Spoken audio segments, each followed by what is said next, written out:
बताइए जरा व्रत सावित्री के बारे में। व्रत सावित्री व्रत पति के लंबी उम्र ला कइल जाला। जैसे सावित्री सत्यवान के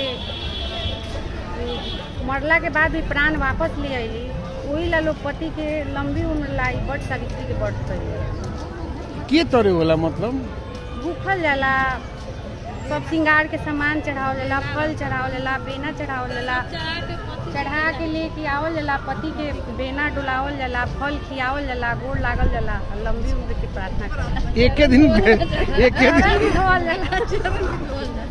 एक के दिन होला कि मतलब रोज करल ना जाला? ना, साल में एक ही बार व्रत सावित्री के पूजा होला। ऐसा ही रोज मालिक के गोड़ लागे पूजा करके आई चरल छूटे गोड़ लागे रोज दास भइल मालिक भइल थोड़े रात आई साल भर कई आवे आज दिन भर भूखे ही रहे के बाद।